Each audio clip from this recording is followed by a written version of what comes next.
Hi guys, இந்த வீடியோவில் நான் பார்க்க போகிறோன்னா வெஜ் புலாவோட ரெசிபீஸ் தான் நான் உங்ககிட்ட ஷேர் பண்ண போகிறேன்.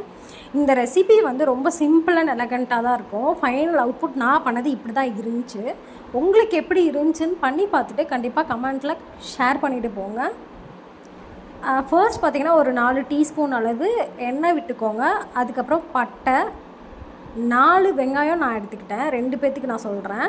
4 வெங்காயம், தக்காளி பார்த்திங்கன்னா பெரிய தக்காளி இருந்தால் 1 தக்காளி போதும், சின்ன தக்காளியாக இருந்தால் 2 தக்காளி எடுத்துக்கோங்க. வெஜிடபிள்ஸ் உங்கள்கிட்ட என்னென்ன இருக்கோ அதெல்லாம் எடுத்துக்கோங்க. நான் வந்து கேரட், அவரைக்காய், அதுக்கப்புறம் பொட்டேட்டோ, இது 3 தான் நான் எடுத்துக்கிட்டேன். ஃப்ளேவருக்கு சில பேர்லாம் வந்து பச்சை மிளகா போடுவாங்க. நான் பச்சை மிளகா சேர்க்க மாட்டேன். எண்ணெய் ஊற்றிட்டு வெங்காயம், தக்காளி நல்லா வதக்கி விட்டுட்டு உப்பு அப்படியே ஆட் பண்ணி விட்டுக்கோங்க. கொஞ்சம் நல்லா செந்நிறமாக வரணும் வெங்காயம். அதுக்கப்புறம் தக்காளி போட்டுருங்க. அதுக்கப்புறம் கொஞ்சம் பூண்டு ஆட் பண்ணிக்கோங்க. பூண்டும் வந்துட்டு அந்த எண்ணெயில் அப்படியே திரிஞ்சு வரணும். அதுக்கப்புறம் தனி மிளகாய் தூள், பிரியாணி பொடி அதெல்லாம் ஆட் பண்ணிக்கோங்க. அதுக்கப்புறம் தேவையான வெஜிடபிள்ஸ் போட்டு எல்லாத்தையுமே சேர்த்து ஒன்றா ஆட் பண்ணிவிட்டு நல்லா கிண்டி விடுங்க. அதுக்கப்புறம் பாஸ்மதி ரைஸ் எடுத்திங்கன்னா 2 பேர்த்துக்கு 2 கிளாஸ் எடுக்கிறப்போ 1 கிளாஸ்க்கு ஒரு கப் அளவு தான் தண்ணி ஊற்றணும்.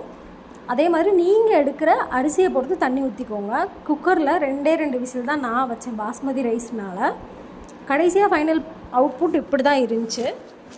செம்ம டேஸ்டி எம்மியாக இருந்துச்சு. லாஸ்ட்டில் கீ ஆட் பண்ணிக்கோங்க. ஃபைனல் அவுட்புட் எப்படி இருந்துச்சுன்னு கமெண்ட்டில் சொல்லிட்டு போங்க. ஸ்பெட் பாசிட்டிவிட்டி. தேங்க்ஸ் ஃபார் வாட்சிங்.